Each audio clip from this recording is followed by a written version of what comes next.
Micha Bell. Micha is not just annoying, he's infuriating.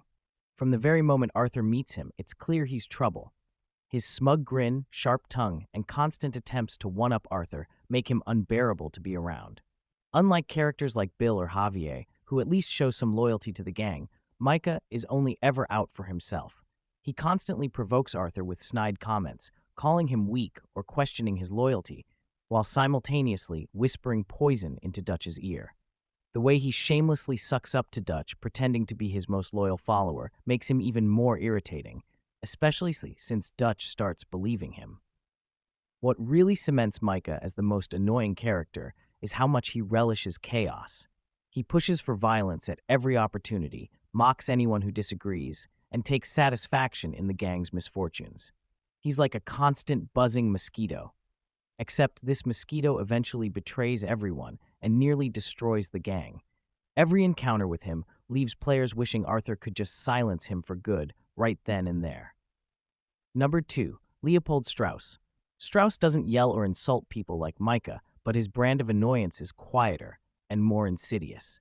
As the gang's loan shark, he manipulates Arthur into harassing the poorest, most desperate people in the game. These missions are some of the most uncomfortable in RDR2 because Strauss doesn't care who suffers as long as money flows in.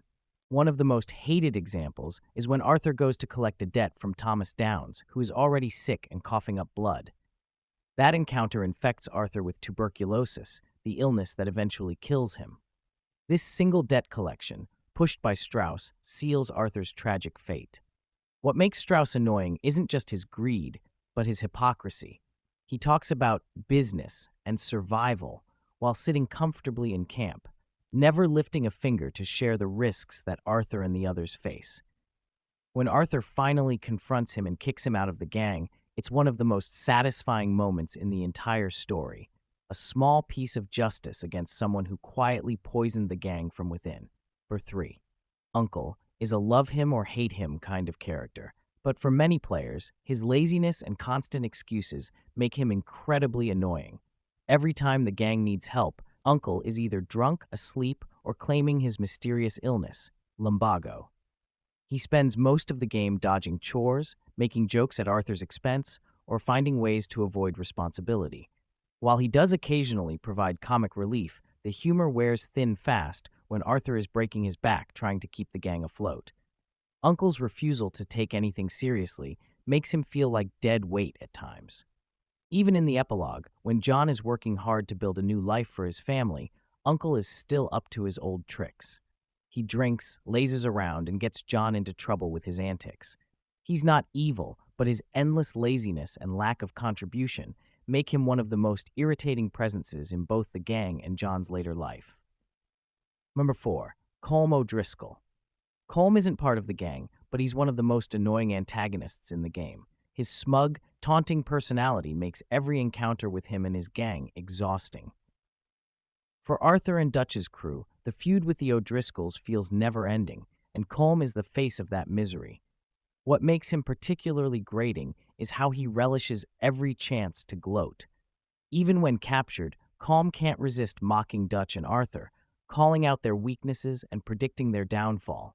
He represents the futility of the gang's struggles. No matter how many O'Driscolls they kill, Colm always has more men, more ambushes, more trouble.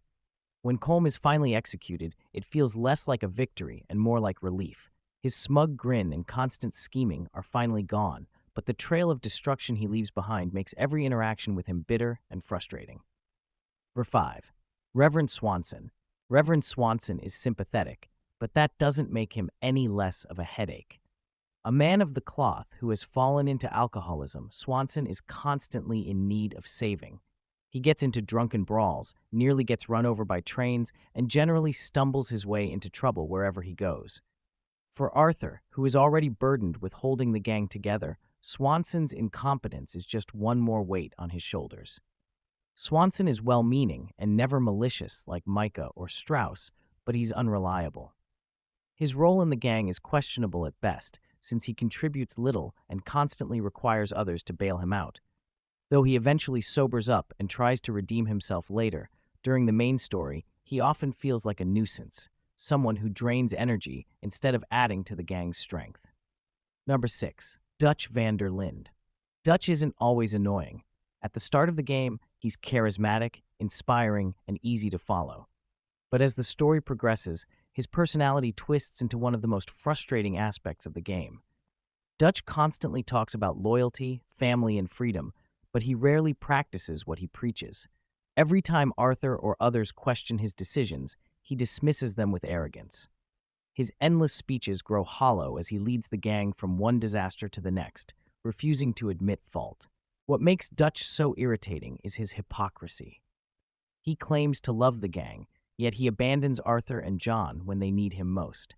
He insists he has a plan, but those plans are reckless and doomed from the start.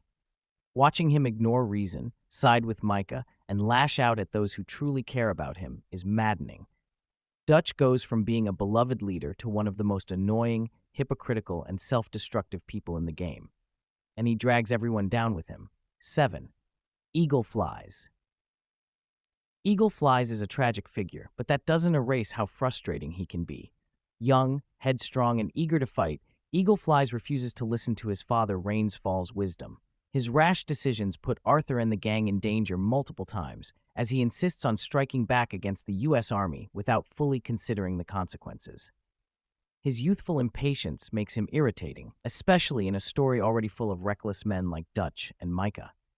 Arthur and Rains Fall repeatedly try to guide him, but he ignores reason, leading to unnecessary bloodshed. While his death is tragic and makes players feel sympathy for him, it also underscores the frustration of his character. He couldn't see past his anger until it was too late. His reckless stubbornness makes him an annoyance, even if it comes from a place of genuine pain. Number 8.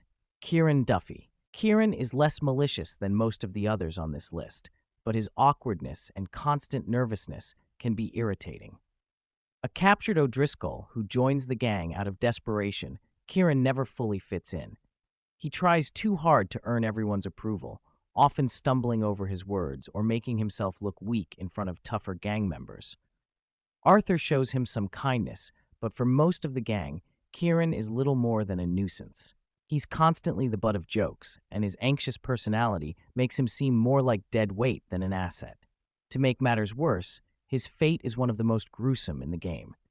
When he's killed by the O'Driscolls and left headless on horseback as a warning, the gang is horrified, but also reminded of how fragile and powerless he truly was. Kieran isn't hated like Micha or Strauss, but his jittery, awkward presence and inability to contribute much make him one of the more annoying characters to deal with.